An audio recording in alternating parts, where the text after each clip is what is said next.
Hello and welcome to APA 7th edition citation style, Navigating the 7th edition. I'm Molly Wolf. And I'm Jill Boren. And today we will walk you through the basic forms, intermediate forms, and advanced forms of the 7th edition of the APA citation style.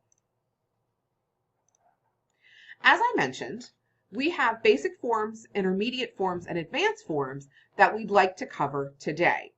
Basic forms include things like print materials, so print books, print journal articles.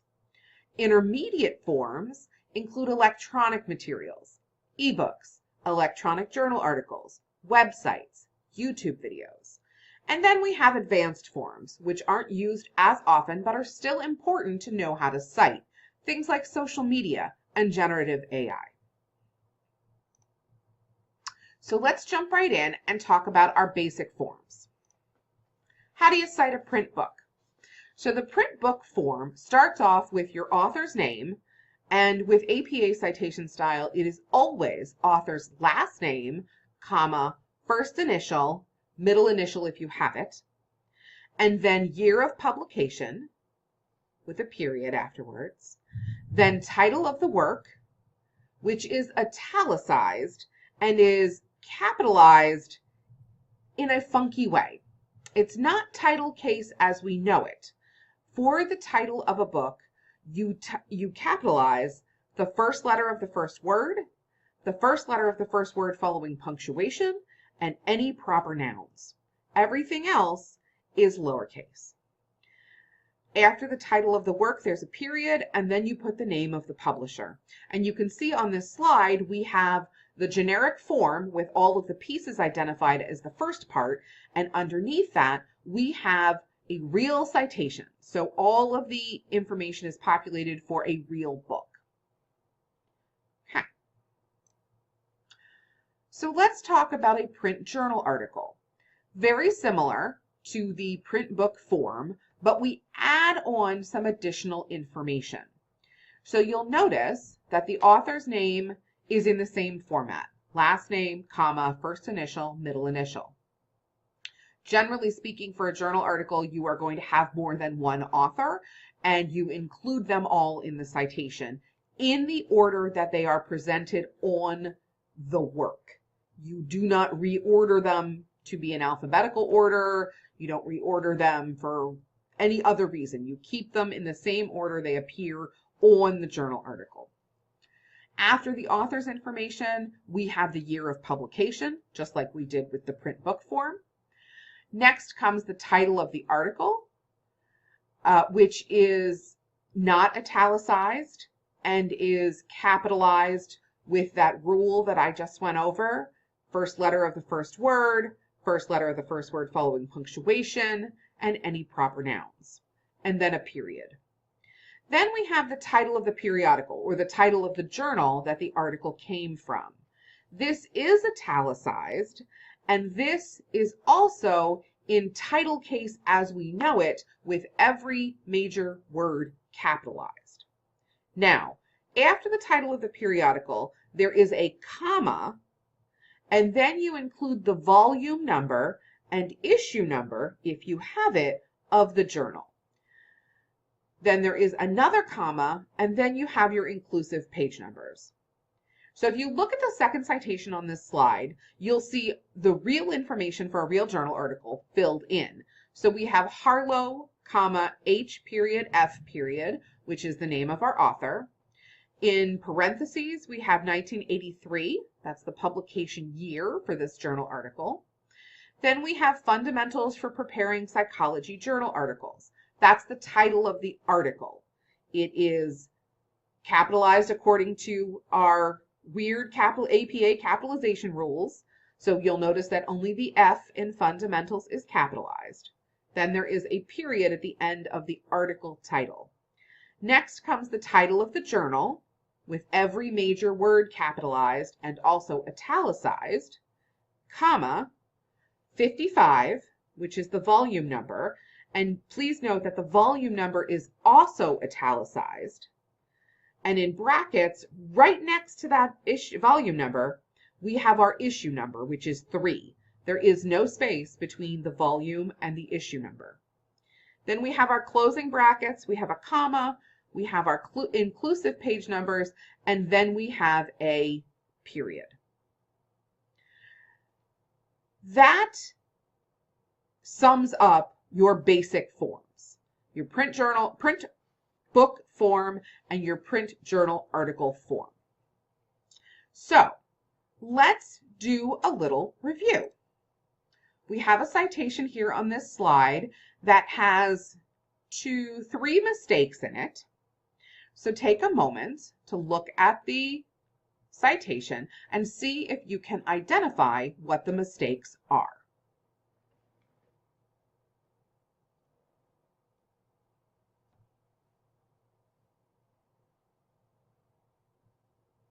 Okay, let's take a look.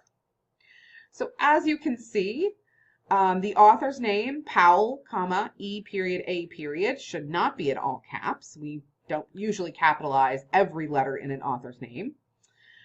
Ancient Tattoos, which is the title of the article, should not be in all caps. Only the A in ancient should be capitalized because it's the first letter of the first word. And then everything else looks good except when we get to the very end, there is no period, and there should be. Okay. So now we're on intermediate forms. For intermediate forms, we're going to discuss ebooks, electronic journal articles, and YouTube videos. I always say this is where you're going to live because these are the forms you're going to use most often. So an ebook or electronic book with a DOI, this is how you format it. Again, it's the author's name, last name, comma, first initial, middle initial if you have it. The date, which is only the book, the year of publication. Then the title of the book in that funky title case, with the first letter of the first word capitalized and any proper noun capitalized and any word after punctuation capitalized. The name of the publisher, period, and then the DOI. So if you look at the example below, you notice that it says the author's name, the title of the book in italics, the subtitle, the name of the publisher, and the DOI. Now, there are forms for citing a book that does not have a DOI. For that, APA 7th edition tells you just to include no information after the period. So you have the author's name or names, the year of publication, the title of the work in italics, and the publisher, period. That's it. The APA assumes that you will be able to find, the reader will be able to find the book elsewhere easily with this information. The next thing we have is the electronic journal article with the DOI. This is the thing that you're going to cite most often. So you have the author's names, last name followed by first initial, middle initial if you have it. In this example on the top, you notice that you have 3 authors. Anytime you have more than 2 authors, the second to last and the last are going to be conjoined by a comma and an ampersand. Again, if we look at this filled out, we have Woodridge, comma, MB, and Shapka, comma, J. The year of publication is 2012. The title of the book, the title of the article, which is not italicized, the title of the journal, Journal of Applied Developmental Psychology, all the major words are capitalized and it's italicized. The volume with issue right next to it, page numbers, period, and then the DOI, written as a URL. Now another example shows you how to format this article without a DOI. So it's the author's names, year of publication, title of the work, title of the article in italics, title of the journal,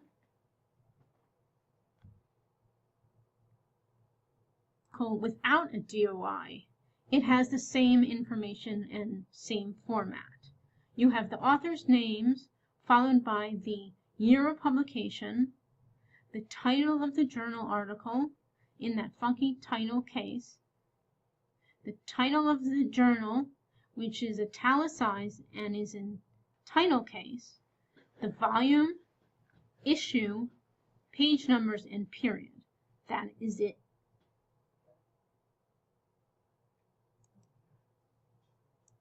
So the question often becomes, where do I find the DOI or digital object identifier?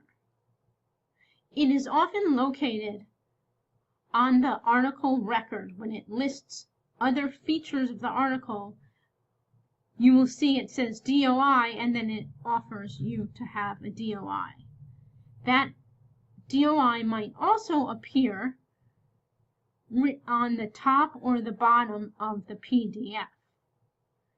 You will notice in these examples the DOI appears in two different ways. On the left-hand side, it says DOI 10 point and a bunch of numbers. And on the right-hand side, it has the DOI written as a URL. So the APA 7th edition wants you to format or reformat the DOI as a URL. How do you do that? If it appeared not that way, like we did, it appears in the article record, all you have to do is add https://doi.org/ and then copy and paste the 10 point with the series of numbers into that, and then you have a DOI written as a URL. Websites are the next form that we're going to discuss. Remember, the goal of citations and references are to have your reader get to your original content. So website citations don't have that much information because they have the URL which gets you to that content. So again, it follows the same format as all our other forms, where you have author, the author, or authors. In this case, it's personal author, so you'll have people's names. And this is 3 authors, followed by the year of publication. Now, for websites, you usually have more than just the year of publication. You have the year, the month, and the day. And that's the format in which APA wants you to cite it. And the rule of thumb is use as much information as you have. And then followed by a period, and then use the title of the website or the web page, whatever you're citing, and that's going to be the same funky title case that we've used before for capitalization, and then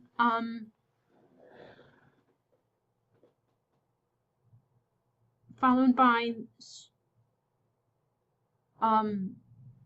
the name of the organization you're citing, followed by the URL, the full URL of the website.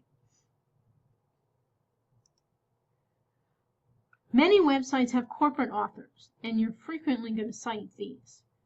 So in this case, you have American Library Association, followed by the year of publication.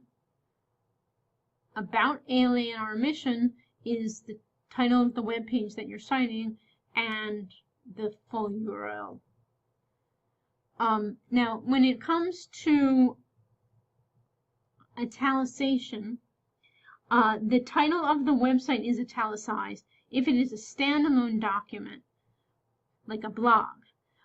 If it is part of a larger document, like one blog post, the title does not get italicized.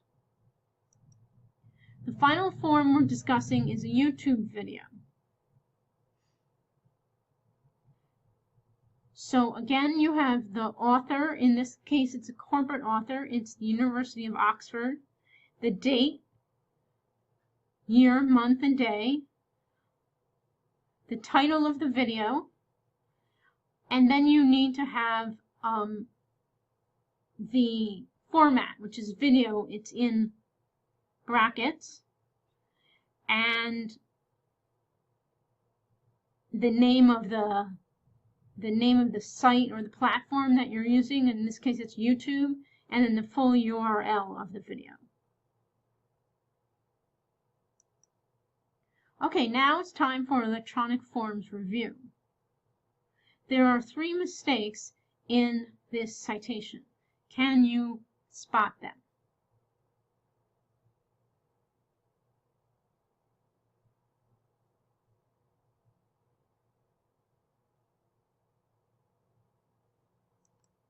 Okay, here's the reveal. So the first problem is that it's not indented. If you've been paying attention, you will have noticed that all of the subsequent lines other than the first one are indented 1 tab or 5 spaces. And in this example, it's not. The second issue is that the capitalization is incorrect. Remember, this is for a journal article, which this is, you only capitalize the first letter or the first letter after punctuation and any proper noun. So in this example, only the F in framing would need to be capitalized. And the other mistake is that the DOI is not written as a URL. So in order to write it as a URL, you have to add https://doi.org/ and then you're good.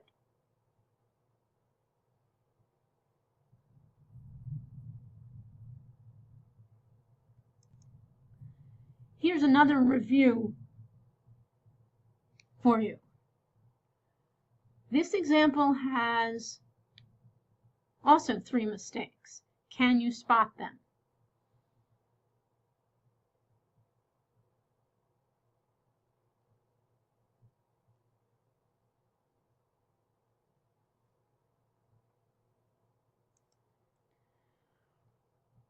Okay, here are the mistakes.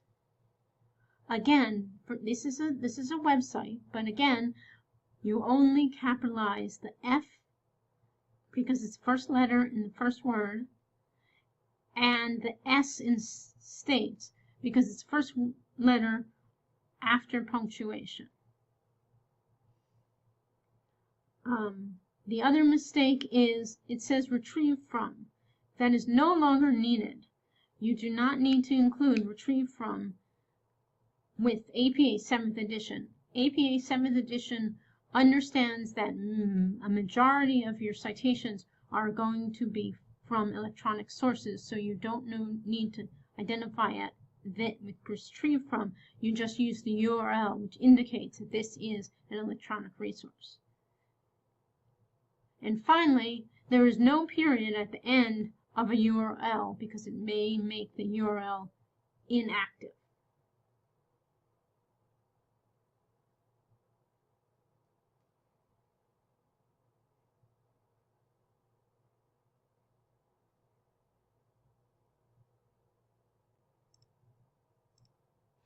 And now for the advanced forms. Now, you probably aren't going to cite social media that often in your research, but in case you do, this will tell you all of the pieces that need to be included in the citation. And then we'll talk a little bit about generative AI and how to cite things like ChatGPT. So this chart here is taken directly from the 7th edition of the APA Style Manual and can be found on page 348. This details all of the pieces of information that need to be included in a social media citation.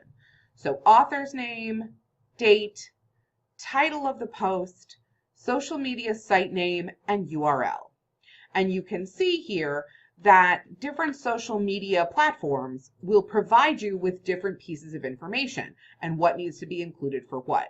For example, with Twitter and Instagram, because they have both real names and handles, you include both real names and handles.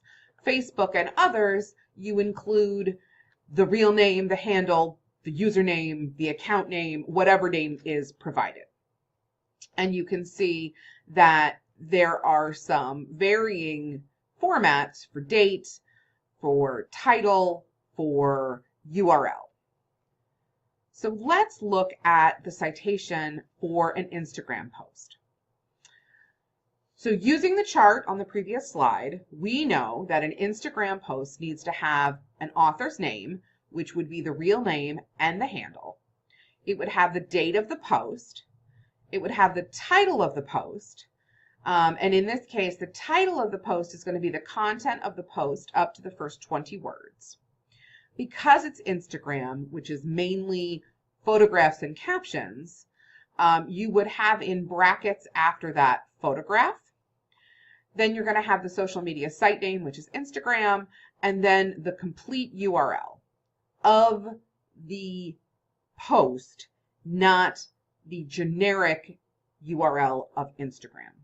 So on the second citation on this slide, you'll see we have the author as Kinsey Institute, and then in brackets their handle at Kinsey Institute, period.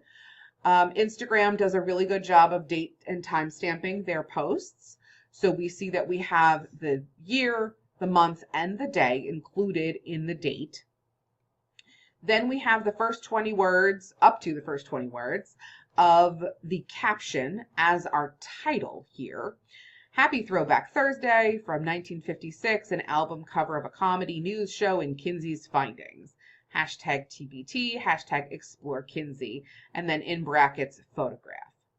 So with social media, as you are getting those, using those first up to 20 words in the title slot in your citation, you do not make any changes to capitalization, punctuation, spelling, hashtags, emojis. You take it exactly as it appears in the social media. Now this one was pretty straightforward. Everything's spelled correctly, although Happy, Throwback, and Thursday are all capitalized. That was a choice they made when they posted it. We take it as it appears in the social media.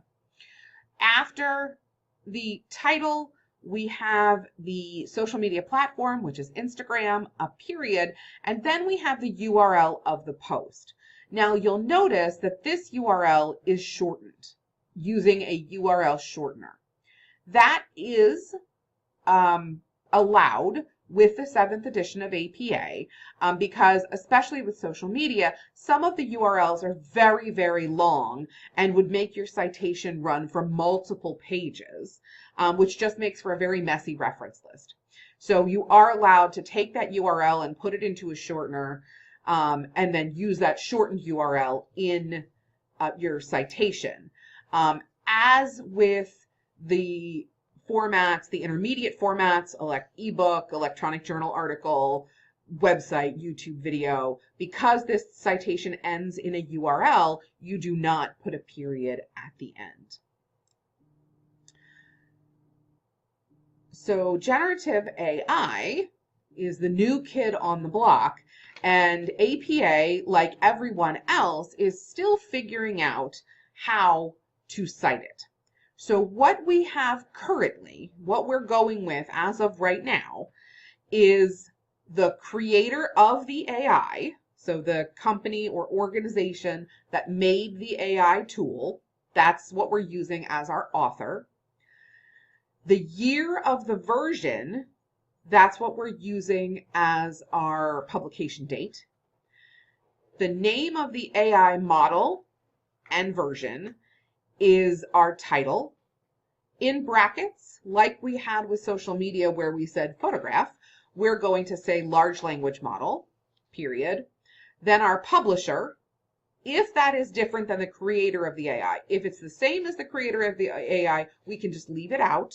And then the URL of the generative AI. And because it is a URL that ends the citation, we don't have any ending punctuation. So if you look at the second citation here, this is a citation for something from ChatGPT, and it doesn't matter. It doesn't matter what you asked ChatGPT to do.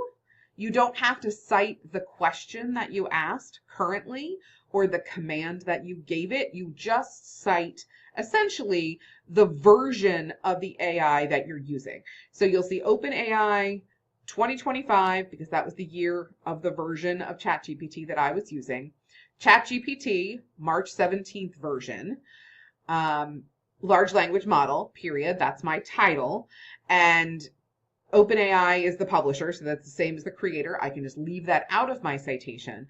And then the URL, the generic URL for ChatGPT, which we have here, and then there's no ending punctuation.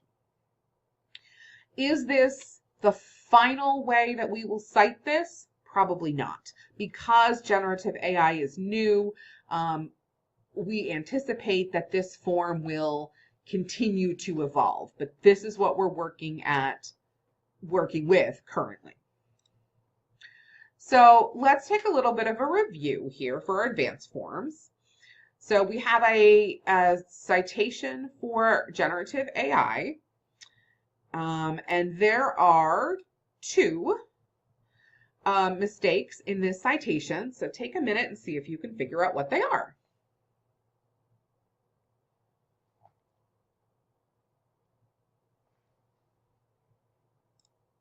Okay, so we have in the date slot here in the citation, we have a specific date, which is not what is required for generative AI. We just need the year. And then we also have the URL of the specific chat or command or prompt. And what we should be citing is just sort of the generic ChatGPT URL.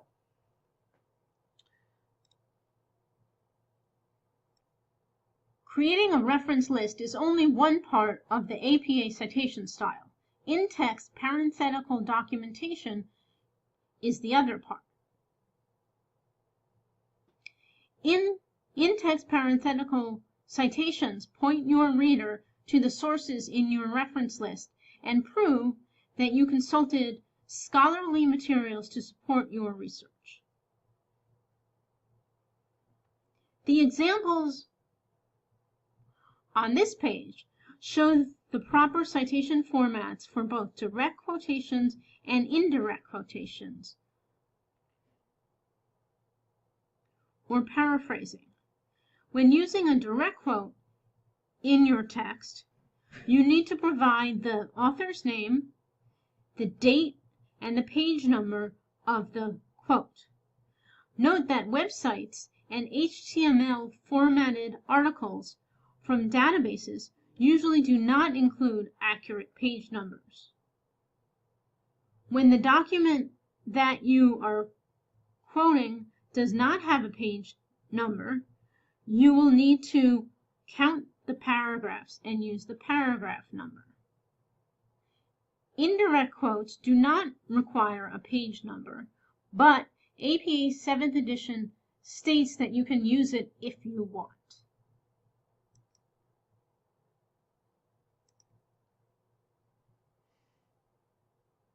For in-text citations in the 7th edition, obviously if there's one author, you cite that one author every time you mention that resource.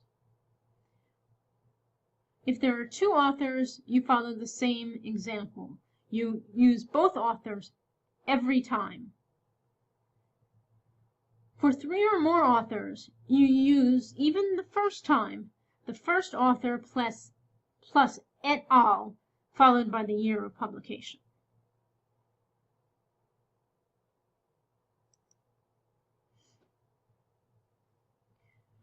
We have created an APA 7th edition subject guide that you can link to through this QR code. That includes all the forms mentioned as well as others, in addition to other resources you might find useful when using APA citation style. please direct any questions to me, Jill Bourne, or my colleague, Molly Wolf. Thank you so much for watching this video.